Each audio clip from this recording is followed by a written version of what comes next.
আজকে ক্লাসটা মূলত হচ্ছে বিভিন্ন শেপকে কিভাবে আমরা বাদ দিব, হ্যাঁ, কিভাবে অ্যাড করব, কিভাবে ভাগ করব, হ্যাঁ, যোগ করব,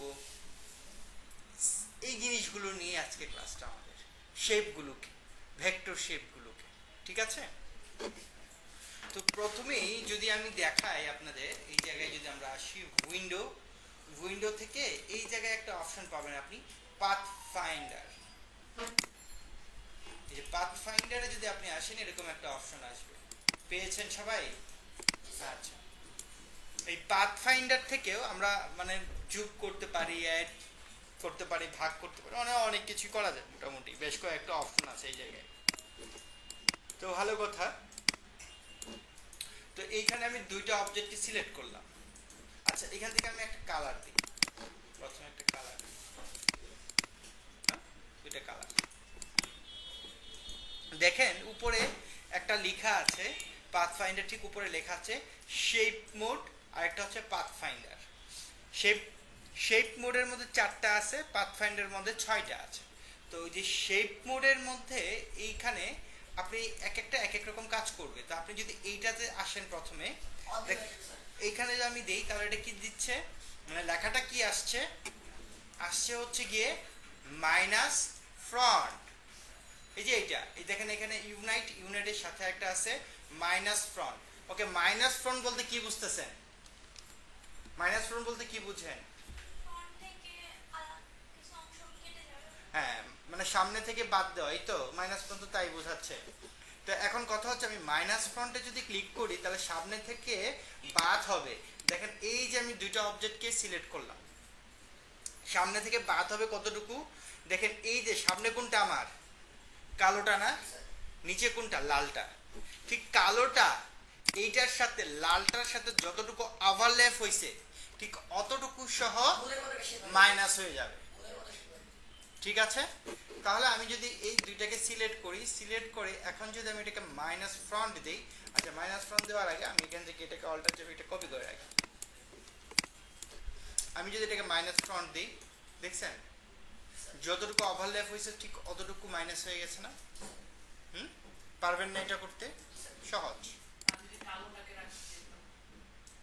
তাহলে কালোটাকে যদি রাখতে চাইতেন তাহলে কালোটাকে উপরে রাখতে হইতো, সরি কালোটাকে নিচে রাখতে হইতো, কারণ এখানে আছে মাইনাস ফ্রন্ট। আরেকটা অপশনও আছে,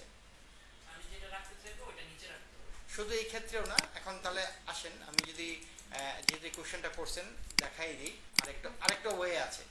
আরেকটা ওয়ে হচ্ছে এইখানে এটাতে আপনি করতে পারেন যেটা বললাম, যে এই কালোটাকে কি করতে চাচ্ছেন, রাখতে চাচ্ছেন, তাহলে কালোটাকে নিচে রাখবেন, লালটাকে উপরে রাখবেন।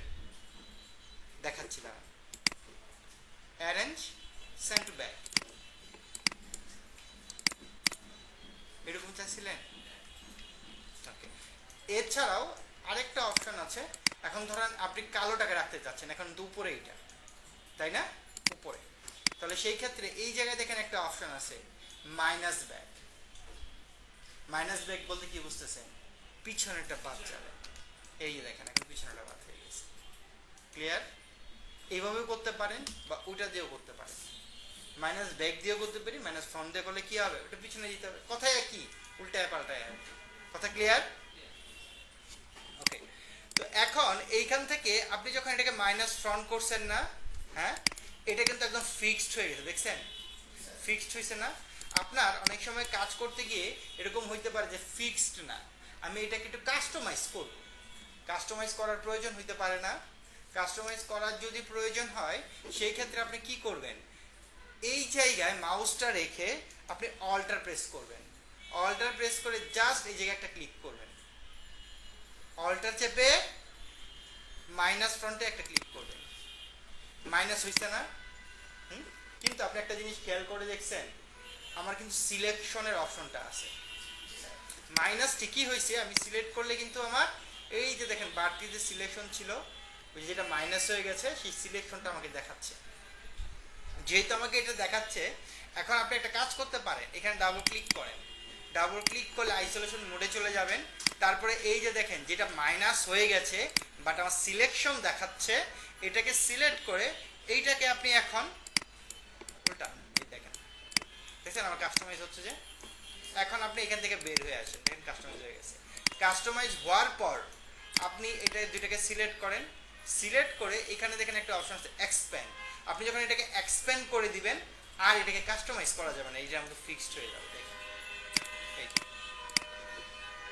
ক্লিয়ার এটা? হ্যাঁ ওকে। এইখানে যে একটা, এখানে যে চারটা অপশন দেখতে পাচ্ছেন না, ঠিক চারটা অপশন চার রকম কাজ করবে।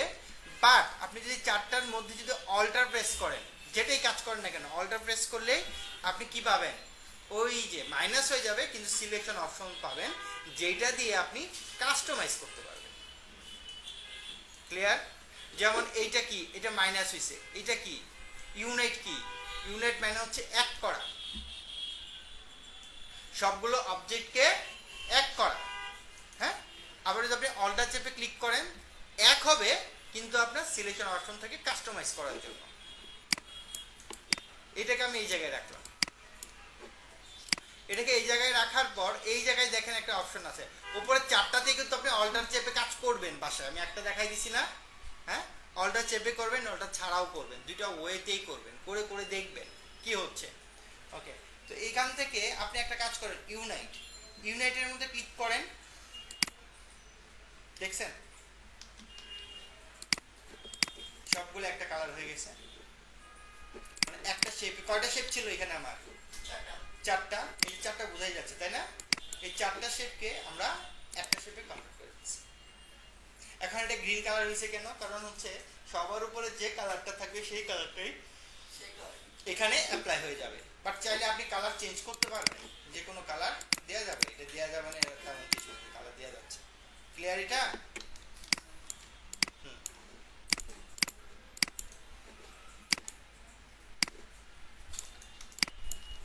এই দুটোকে সিলেক্ট করেন, সিলেক্ট করার পর এই জায়গায় দেখেন একটা অপশন আছে কি ইন্টারসেক্ট। ইন্টারসেক্ট মানে কি? ইন্টারসেক্ট মানে হচ্ছে এই দুইটার মধ্যে যেটা কমন থাকবে সেটা আমার থাকবে, বাকিগুলো বাদ হয়ে যাবে। দেখেন এই যে ইন্টারসেক্ট একটা অঙ্ক ছিল না, কমন কমন, হ্যাঁ এরকম আর কি। এখানে ক্লিক করেন, এই যে দেখেন এই কমন সাইডটা আমার একটা হয়ে গেছে। আবার আপনি যদি এই জায়গায় ক্লিক করেন তাহলে কি হবে, এক্সক্লুড। এক্সক্লুড মানে কি? এটা উল্টাটা। তাহলে কি হবে, কমন যে জায়গাটা আছে সেটা বাদ হয়ে যাবে, বাকি অংশগুলো আমার থাকবে। এবং এখানে দেখাচ্ছে দেখেন এই যে ইন্টারসেক্ট, মাঝখানটা ফাঁকা হয়ে গেছে আমার, দেখছেন? আবার অবজেক্ট পরে আনগ্রুপ করেন, দেখেন এটা আনগ্রুপ হয়ে গেছে, আপনি সরাইতে পারবেন যখন। এটুকু ক্লিয়ার? উপরের যে আমি চারটার কথা বলছি, চারটা বুঝতে পারছেন? কোনো কোশ্চেন আছে এই জায়গায়? নাই?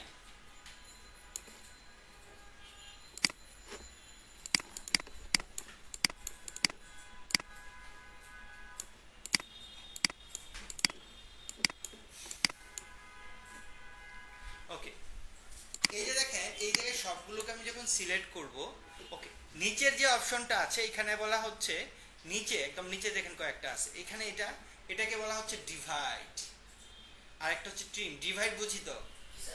ডিভাইড কি? ভাগ করা। তাহলে আমাকে বলেন তো, আমি যখন এই জায়গায় ক্লিক করব এখানে কয়টা অবজেক্ট আছে? তিনটা অবজেক্ট। তাহলে কি হয়ে যাবে, তিনটা অবজেক্ট আমার ভাগ হয়ে যাবে। এখন এটা কিভাবে ভাগ হবে? এটা যেভাবে ভাগ হবে আপনাদের আমি বলে দিচ্ছি। আপনি যেভাবে সিলেকশন দেখতে পাচ্ছেন না, এই যে সিলেকশন, ব্লু কালার আমার সিলেকশন না? হ্যাঁ, সিলেকশনের উপর দিয়ে ভাগ হয়ে যাবে, সিলেকশনের উপর দিয়ে। এই যে যেমন এই যে সিলেকশন, এই যে এটা দেখেন, এই যে এটা সিলেকশন, এইটুকু আমার একটা হয়ে যাবে। আবার এই দেখেন লালটা, আর উপর একটা সিলেকশন গেছে, এটা আমার একটা আলাদা হয়ে যাবে। ডিভাইড মানে হচ্ছে যতগুলো সিলেকশন হবে সিলেকশনের উপর দিয়ে আমার ভাগ হয়ে যাবে। এখন বলেন তো তাহলে এখানে কয়টা আমার ভাগ হবে?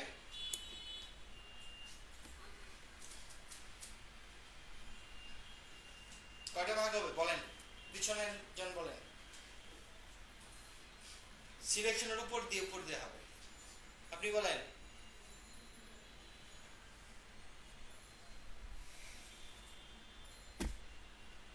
সামনে যেন বলেন। 7টা। এই যে আপনি বলেন কটা ভাগ হবে? আপনি বলেন তো।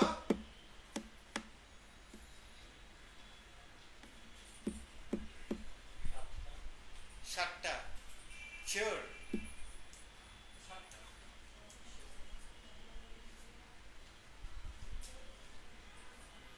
কটা হবে? 7টা। কেন 6টা হবে না? 6টা হবে তো।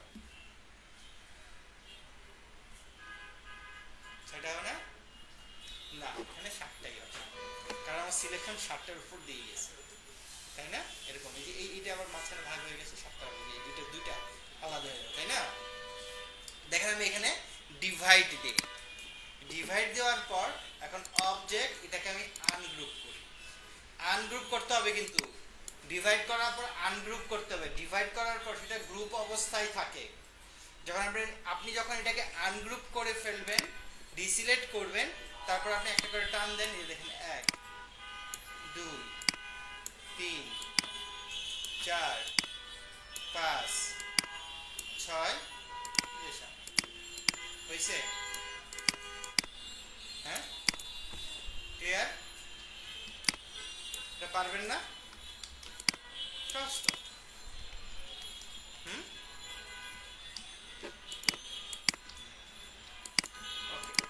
ট্রিমের পর, সরি, ডিভাইডের পর এই জায়গায় দেখেন আরেকটা অপশন আছে, কি? ট্রিম। ট্রিম মানে কি? ছেটে ফেলা। ওকে, ছেটে ফেলা, হ্যাঁ বলতে পারেন ছেটে ফেলা। ওকে, এখানে ট্রিম আর ডিভাইড কিন্তু কাছাকাছি প্রায়, তাই না? কাছাকাছি শব্দ আর কি। তো ট্রিম মানে হচ্ছে, ডিভাইড মানে হচ্ছে ভাগ করে দিছে। আবার ট্রিমটাও আপনাকে ভাগ করে দিবে, বা